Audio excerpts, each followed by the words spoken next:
Hey, what's up guys? Chris Haggerty here from Soundstripe.com. Today we're going to talk about some easy steps you can take to capture the best quality footage from your iPhone. Then we'll hop over into Adobe Rush and I'll show you how you can edit your video, add music, and export the final video to social media.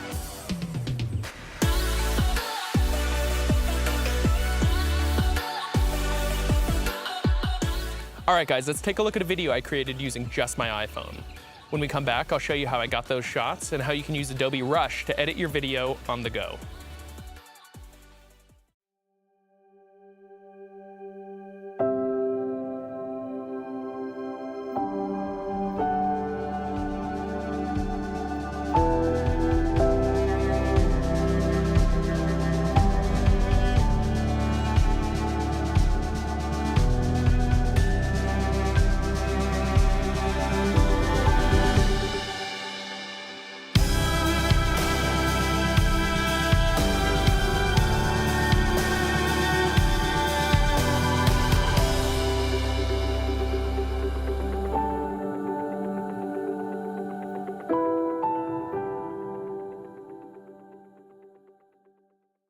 Okay guys, let's start off by talking about shooting with the iPhone. The first thing you are going to want to do is to check your camera settings to make sure you're shooting at the best quality available. Use 4K to get the cleanest, sharpest video, and 1080 if you're worried about saving space. Unless you're doing slow-mo, try not to shoot at 720. 720 wants to be HD, but no one really takes it seriously. You are also going to want to be sure to use the focus and exposure lock feature to avoid drifting while filming. To do this, tap and hold the screen, then swipe your finger up or down to adjust exposure. You may also find it helpful to use the grid function to assist you with framing. I'd also recommend getting yourself a camera app. The one I like to use is called Mavis. It's free on the App Store and it allows you to adjust your camera settings manually. Things like exposure, focus, and even frame rate. This is great because the iPhone natively shoots at 30 frames per second, and if you're wanting to go for that more filmic look, you'll want to be shooting at 24. To get that swish transition you saw in my video, all you have to do is whip your phone in any direction at the beginning and/or end of your clip. Then when you cut the two together, you'll get that whip cut transition, no special effects needed. So now that you have your footage, go ahead and open the Adobe Rush app. Tap Create a New Project, then tap Camera Roll to start grabbing the footage you want to use.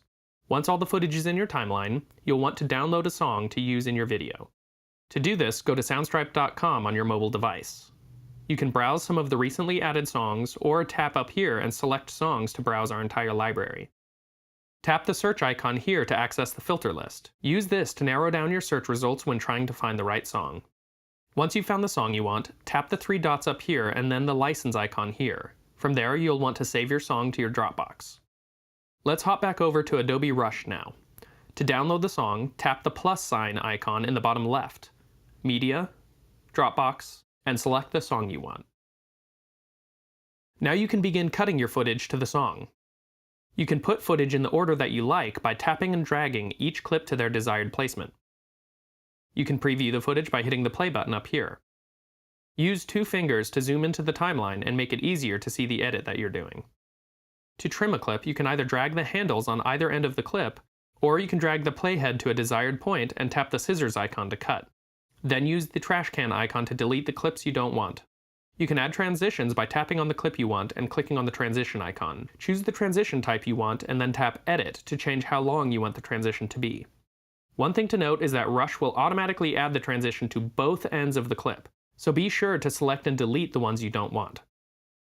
Once your cut is the way you like it, tap the icon up here to export your final project. The final video will be saved to your phone's camera roll. After you've exported your video, you will also be given the option to share it to all of your social media accounts directly from within Rush.